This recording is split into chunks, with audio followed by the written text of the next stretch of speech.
Hello friends, आज की कहानी है हनीमून पर चुड़ैल।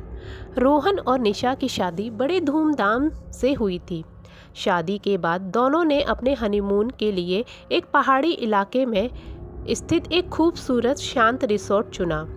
रिसोर्ट घने जंगलों और ऊंची पहाड़ियों के बीच था। चारों तरफ हरियाली और सन्नाटा था। पहले दिन दोनों ने आसपास के इलाकों की सैर की। निशा को जगह बहुत पसंद आई, लेकिन रिसोर्ट के पुराने कर्मचारी ने उन्हें आगाह किया, रात को जंगल के अंदर मत जाना, ये इलाका थोड़ा अजीब है। रोहन ने इसे एक स्थानीय अफवाह समझकर अनसुना कर दिया। उसी रात निशा ने सपने में देखा कि कोई औरत सफ़ेद साड़ी में खड़ी होकर उसे बुला रही है। उसकी आवाज़ भारी और ठंडी थी। जब निशा ने रोहन को ये बात बताई तो उसने इसे सिर्फ सपना मानकर हंसी में उड़ा दिया। अगले दिन दोनों पास के झरने पर गए, लेकिन लौटते वक्त निशा को लगा कि कोई उसका पीछा कर रहा है। उसने रोहन से कहा, लेकिन उसने इसे उसका वहम बताया। उस रात अचानक कमरे का दरवाज़ा खुद ब खुद खुल गया।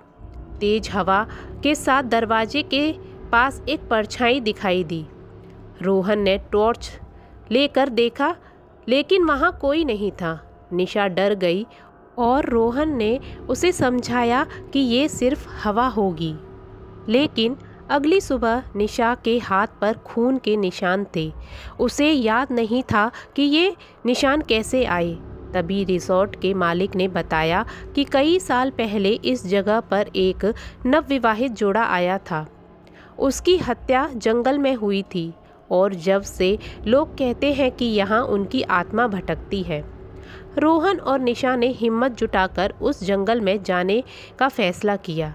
जैसे ही वे जंगल के अंदर गए, निशा को वही औरत सफ़ेद साड़ी में दिखी। औरत ने चिल्लाकर कहा, तुमने मेरी जगह ले ली है।